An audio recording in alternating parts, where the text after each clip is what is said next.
Hey there everybody, Phil here for AndroidCentral.com, and I've got three phones laid out before me here. You might have seen them before. That's the HTC One, and we've got the Samsung Galaxy S4 with the Nexus 4 thrown in the middle. For some reason, alright, you know why. These are great phones, and they're now Google Edition phones, and that's what we have here. So we'll flip Samsung over. Look, it's Galaxy S4, it's a Nexus 4. And it's an HTC One, right? We've seen these a million times, but they look a little different now because they're running stock Android. That's the big deal about these. They're Google Edition, stock Android. That's what it is, stock 4.2, 4.22, in fact. We'll show you more of that in a minute. Here's what really stands out for me. Google's not treating these like Nexus phones, and here's why. Nexus logo, and then we've got a new splash screen on the Google Editions. It's kind of cool, actually. I like that. But to me, that tells me that Google says, all right, there's Nexus, and then there are these Google Editions. We'll have to see how they handle them going down the road, but for today, that stands out. That's a pretty obvious difference. Let's take a look at the phones themselves. All right, look, we know the hardware, right? We know the HTC One. We know the Galaxy S4. We know stock Android. We've been using that on the Nexus 4 since November, in its latest iteration. And things are pretty snappy on these devices. That's kind of what we're looking for, the little things. How well does it run? How well does it act? How good are the cameras with all these software differences? As far as tooling around the UI, it's normal. Right? It seems plenty speedy so far. I'm going to load it up and give it my usual UI, my usual layout, and we'll see how it goes. The app drawers are the same, not quite identical. See if you can spot the differences yet. All right, see, you've got Google Wallet on Samsung, and you don't have it on the HTC One. That's one difference. And another one, Google Earth has preloaded itself on the Galaxy S4 and not on the HTC One. That's kind of weird. Not quite sure why. Not a huge deal. You can download Google Earth on the HTC One if you want. Cool, but differences. So let's see, pull down and quick settings are the same, still work exactly the same. Pull down with two fingers. So as long as we're talking settings, let's go dive into them and see exactly what we're dealing with in About Phone.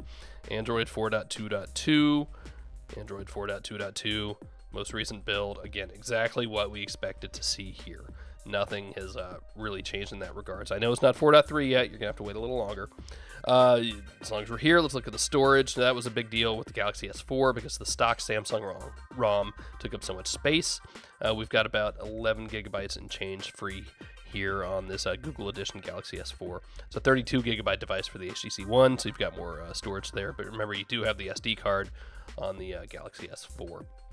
What else? The buttons down here on the bottom. So these aren't exactly quite stock, but they work exactly like you'd expect them to. If you've used a Galaxy S4 or HTC One before, you know what's going to happen. Long press the home button and you get Google Now. Double tap it and you get the recent apps. Multitasking. Cool. Same thing on the HTC One. Hold down the home button and you get Google Now. And double tap it and you will get your multitasking, your recent apps. Cool. That's exactly how we expect it to work.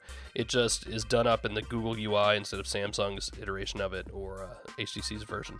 No notifications here, but again, completely stock. Works like you expect it to.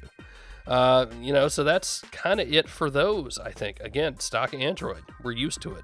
Hasn't changed one bit.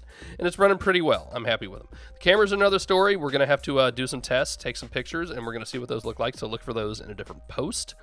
Again, these are Google Edition and completely unlockable. If you've done a Nexus before, you can unlock the bootloader using Fastboot OEM Unlock. Takes about 30 seconds. I've done it.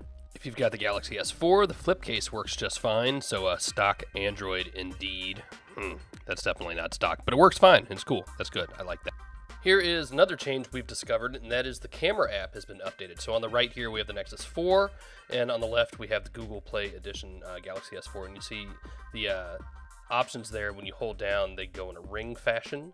Little design, cool. And on the left here, you've only got this little half moon, and actually much better animation too, a lot smoother. So that's cool. We'd seen that teased a little bit, but it's definitely here, and that's just an update to the gallery app. So cool, nice to see.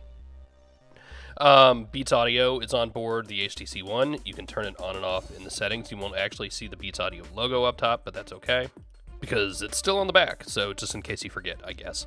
So there is your quick look at the Google Play editions of the HTC One and Samsung Galaxy S4, stock-ish Android. There's the actual stock HTC One right there, in case you were looking for it. Stock Samsung Galaxy S4. Got to figure out what to call stock these days. What the hell is stock? We're going to have to figure that out. We're going to have to wrap our brains around it. So there you go, guys. A quick look. See who's going to drop $600 on these. See you later. Jerry here from Android Central. If your wife won't let you run around naked, grab a kick-ass t-shirt from shopandroid.com.